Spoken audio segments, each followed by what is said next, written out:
Like most kids my age, I spend an ungodly amount of time on my phone.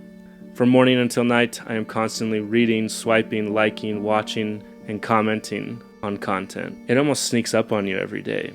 You got a few minutes to spare, so you think you'll open your phone and check a few things. Next thing you know, it's been a couple hours, you feel gross, and you quickly put your phone away to try and salvage the rest of the day, just to end up scrolling again at the end of it.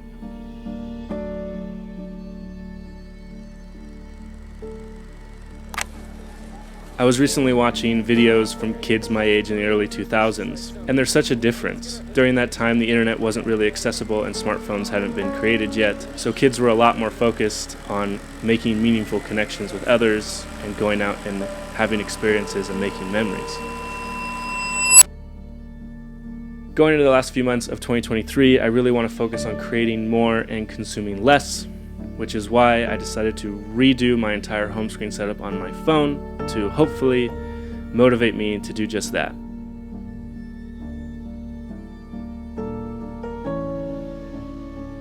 Hey guys, Austin here. Welcome back to the channel, and this is what is on my phone going into the last few months of 2023. So let's get into it. That intro probably came out a little bit more dramatic and somber than I originally planned. I filmed it at like midnight last night, so yeah, don't worry, we're not going to keep that tone for this entire video. This is not going to be a downer video. I mean, we're talking about a home screen setup. How dramatic can this really get? But yeah, let's get right into my phone. The phone of choice that I have here is the iPhone 14 Pro. I've been using it since last September, and honestly, I know iPhone 15s are coming out, but I don't really know what they could add to make the iPhone any better at this point. I've really been enjoying the iPhone 14, and it pretty much does everything I need. If it wasn't my job to review content and things like that, I probably wouldn't even pick up an iPhone 15. But yeah, we'll check it out in a few weeks, but for now, we have the iPhone 14 Pro. And as you can see, I turned the always on display off. Again, this is kind of one of the first measures I took to try and use my phone less. You know, I don't get distracted by notifications when I walk by. It's just off. And if I need to check something, I will kind of make the decision to check it. It doesn't just spring up on me because of the always on display. If we tap the phone awake here, you can see I have a few widgets here on the lock screen, but the wallpaper here is from the Vellum app. And then as far as the widgets go, I have the weather up here by the date. Then I have, if my phone would stay on, I have a quick action to add an event to my calendar, a quick action to add an to-do to my to-do list, search Google Maps, and then this widget right here is actually from an app called Lumi. So what Lumi does, and if you're a photographer, videographer, this is kind of a must-have app on your phone. But what Lumi does is it gives you the precise time that the sun's going to be in different positions throughout the day. So you can see here, right here at the top, we have solar noons at 1:27, and then evening golden hour is going to be at 7:19. But yeah, that's pretty much all this app does. It just helps you keep track of the sun's position. So again, if you're a photographer, videographer, and you want to make sure you are always shooting in the best light, then this is definitely a must-have app. And like I said, they have a widget on the lock screen, which is really nice, so I can just glance at it when I'm heading to a shoot. You can track a ton more different times than I have here. But yeah, Lumi, definitely recommend if you're a photographer. You need to get on this one. And it gives you countdowns. You can also add in like reminders, so it'll ping you when golden hour starts, things like that. So, but yeah, we'll swipe over to my home screen, and I've made it pretty simple. This is probably the most minimal setup I've ever had on my iPhone. And again, like I mentioned in the intro, I'm trying to focus less on consuming content and more on creating it. So I wanted to go with kind of a very simple home screen setup to kind of force me out of my habits of just constantly scrolling. And the only apps that I have on the home screen itself are kind of things that help me to be more productive or help me in my day-to-day life. I have all of my apps centered here on the bottom left-hand corner. I am left-handed. I know I'm using my right hand to point around, but it's because the mic arm that you might be able to see, maybe not, I can't tell, is blocking my left arm, so we're going to use my right hand for this. And the way I got my home screen set up like this is actually using an app called Clear Spaces. So what Clear Spaces allows you to do is to create essentially these blank widgets here. so you can essentially push and move your icons around anywhere you'd like. Hopefully, eventually iOS will just let you put apps anywhere on the home screen like Android. That would be great, but in the meantime, this is the best we can do.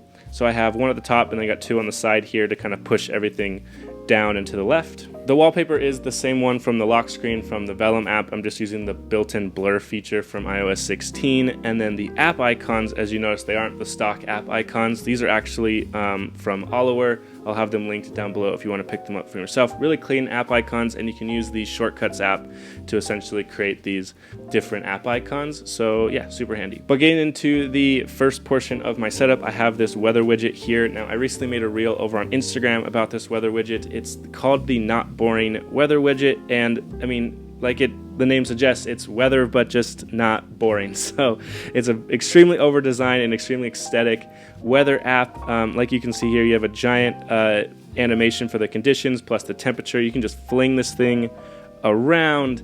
You can tap on it to get more information. You can swipe up from the bottom to kind of see an hourly forecast and swipe through it. You can swipe again to get your weekly forecast, things like that. It has tons of nice sounds and animations. But yeah, definitely love this, and the widget matched perfectly with these app icons I wanted to use, so it was kind of just perfect. So yeah, that's the weather app, Not Boring Weather app. That's probably the reason you clicked on this video. It's probably gonna be in the thumbnail, so you're welcome. If you want to leave now, you can, but I'll be sad. I hope you choose to stick around and keep watching the rest of the video, because I don't think it's gonna get more exciting than that cool weather app. Moving down to this next little section under the weather app, I have some productivity apps. So the first one, if we start at the left hand side here, I have Gmail, and then next to that I have my calendar. So I'm using Fantastical.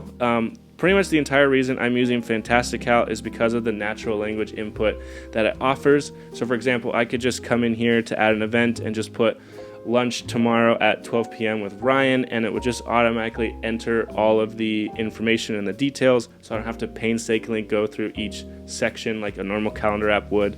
So it's really fast and really easy.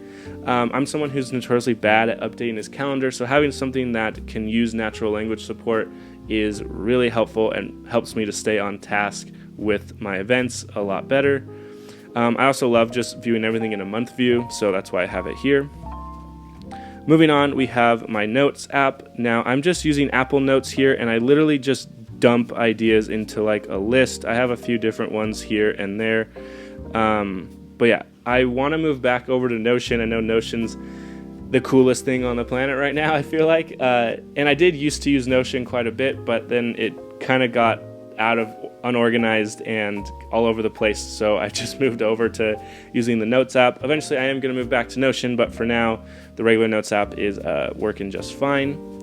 And then for like my to-do list app, I'm actually using Todoist, and again, the reason I'm using this app is A, it has a clean design, but also it has natural language support just like Fantastical, so I can quickly go in here and be like, pick up groceries tomorrow at 10 a.m.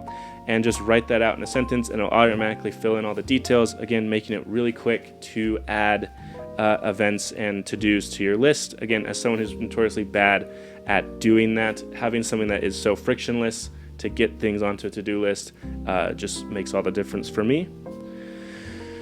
Moving on to my dock, I have the Messages app, Google Maps, Spotify. That's where I listen to audiobooks and music. You can kind of peep here what I've been listening to recently. And then, of course, I have the camera app because I'm a photographer, filmmaker.